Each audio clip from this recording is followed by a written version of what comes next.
Bonjour Molième. Bonjour Rachid. Le Maroc engagé pour la promotion de la culture, nous dit la presse. Oui, on commence à Casablanca où le Maroc diplomatique rapporte l'ouverture du 3e Salon international du livre Enfants et Jeunesse organisé par le ministère de la Jeunesse et de la Culture du 8 au 16 novembre. L'événement réunit 28 pays et 357 exposants avec plus de 45 000 titres destinés aux jeunes lecteurs. UNICEF, invité d'honneur, a salué le rôle du Royaume dans la promotion du droit à la connaissance et à la lecture, tandis que le ministre Mehdi Ben Saïed a rappelé que toute création artistique trouve son origine dans l'écriture, mais aussi la lecture. Et le Matin, lui, met en avant l'ouverture culturelle du Maroc à l'échelle du continent, avec la Royal Air Maroc qui continue d'être partenaire officiel du festival Dakar Gorée Jazz au Sénégal, marquant donc la 7e année consécutive de ce soutien à cet événement emblématique du dialogue entre les cultures africaines. Le secrétaire d'État sénégalais à la culture Bakary Sarr a salué un partenariat qui valorise le patrimoine de Gorée, tandis que l'ambassadeur du Maroc à Dakar, Hassan Nasseri, a souligné que cet engagement s'inscrit dans la vision royale de promotion du rayonnement culturel africain. Et preuve de son engagement pour la promotion des cultures du monde, Média 24 annonce que le Maroc a été élu au Conseil exécutif de l'UNESCO pour le mandat 2025-2029, obtenant 146 voix, un score en tête du groupe arabe. Cette élection constitue une reconnaissance internationale du rôle actif du Royaume en faveur du multilatéralisme, du dialogue des civilisations et du développement humain durable. Elle confirme donc la place du Maroc comme acteur culturel et intellectuel majeur engagé pour une coopération mondiale dans les domaines de l'éducation, de la culture, des sciences, piliers de la paix et du progrès partagé. La COP30 s'ouvre aujourd'hui à Belém, au Brésil. Les Africains sont évidemment présents, mais ils viennent avec quelles revendications? Alors, on commence avec le 360 Afrique qui souligne que pour cette édition, le continent y aborde des négociations avec une position affirmée. Responsable de seulement 4% des émissions, l'Afrique en subit pourtant les effets les plus dévastateurs. Sécheresse, inondations, élévation du niveau de la mer, ces phénomènes coûtent très cher, jusque 15% du PIB annuel perdu dans certains pays, alors que le continent, lui, ne reçoit que 3% des financements climatiques mondiaux. Et pour TRT Africa, la COP30 représente donc un tournant décisif. Les pays africains réclament un triplement des financements pour l'adaptation estimé à 70 milliards de dollars par an, contre seulement 14,8 milliards reçus en 2023. Le rapport Power Shift Africa insiste sur la nécessité de financements non générateurs de dette, d'une transition juste et inclusive et d'un accès équitable aux technologies vertes. Les délégations appellent aussi à lever les barrières liées aux brevets et à soutenir l'innovation locale afin que l'Afrique devienne productrice et non seulement consommatrice de solutions climatiques. Et enfin, la Banque africaine de développement rappelle, elle, que le capital naturel est la plus grande richesse du continent.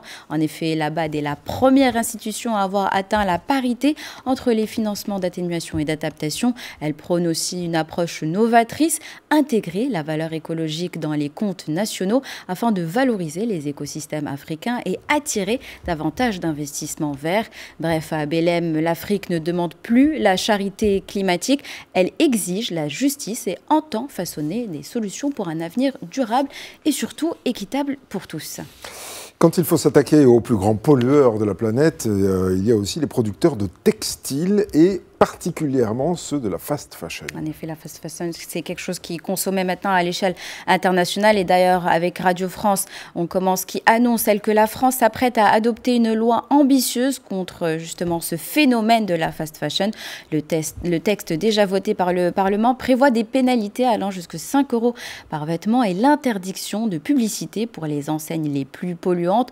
Pour Julia Faure, fondatrice d'une marque durable, il est urgent de réguler un secteur qui détruit la planète, car le bilan est accablant. 100 milliards de vêtements produits chaque année, 10% des émissions mondiales à gaz à effet de serre et 20% de la pollution des eaux, mais aussi avec des microplastiques omniprésents dans nos océans. Et toute l'Europe détaille, elle, la riposte à l'échelle européenne.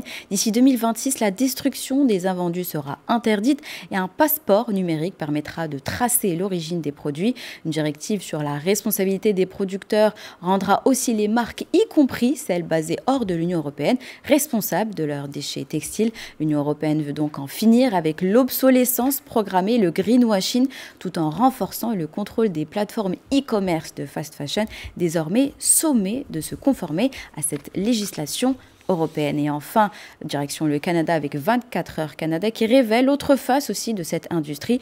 Les friperies québécoises croulent sous les vêtements de la fast fashion de mauvaise qualité qui sont impossibles à revendre ou à recycler. Et selon Éric Saint-Arnaud, directeur de Renaissance Québec, ces textiles hybrides bouleversent nos systèmes de recyclage. Ainsi, derrière la promesse de la mode à bas prix se cache un coût environnemental, social et économique colossal. Le Conseil québécois du commerce détaille dénonce une concurrence aussi déloyale et prévient, si rien n'est fait, c'est la mort des commerces locaux. Derrière donc la promesse de la mode à bas prix se cache, comme on le disait, un coût énorme pour nos sociétés. Et face à ce défi planétaire, une même urgence, réguler, responsabiliser et repenser notre manière de consommer. Et justement, si ces produits se vendent, c'est bien qu'il y a déjà des acheteurs. Oui. Quelle est la responsabilité du consommateur dans tout ça? C'est ce que souligne dans son édito Ludovic Mesnard dans Écho du Berry. En effet, ces plateformes prospèrent parce qu'il y a des consommateurs attirés par les prix cassés. Beaucoup ferment les yeux sur les conditions de fabrication, les salaires dérisoires et l'impact environnemental de ces vêtements venus de l'autre bout du monde. Résultat, nos choix fragilisent nos propres commerces et filières locales. En somme, peut-être qu'un changement profond ne naîtra pas d'une loi, mais d'un regard neuf sur la valeur des choses et surtout sur la valeur de nos choix. Nous sommes aujourd'hui le 10 novembre 2025. Quel autre 10 novembre avez-vous retenu dans l'histoire? Je vais vous emmener dans une nuit très particulière de l'histoire mondiale parce que cet événement nous emmène dans la nuit du 9 au 10 novembre 1989 où cette nuit-là, un mur est tombé et avec lui tout un monde. Érigé en 1961, le mur de Berlin symbolisait la division entre deux blocs rivaux. À l'ouest, le bloc capitaliste mené par les États-Unis et à l'est, le bloc communiste dirigé par l'Union soviétique. Mais à la fin des années 80, la République démocratique allemande, la RDA, s'effondre de l'intérieur. Et ce soir-là, tout bascule sur un malentendu historique. Lors d'une conférence de presse, le porte-parole du régime soviétique annonce, par erreur, que les frontières vont s'ouvrir immédiatement. La nouvelle se propage et des milliers de Berlinois de l'Est se ruent vers les points de passage. Débordés, les gardes ouvrent les grilles à 23h30. Sans un coup de feu, la foule traverse le mur. Et le 10 novembre, au petit matin, l'Allemagne se retrouve et le monde, lui, s'apprête à entrer dans une nouvelle ère, celle de la fin de la guerre froide. Eh oui. Je m'en souviens, personnellement. Merci beaucoup, Mariam Kokaïna, pour cette revue de presse très très complète.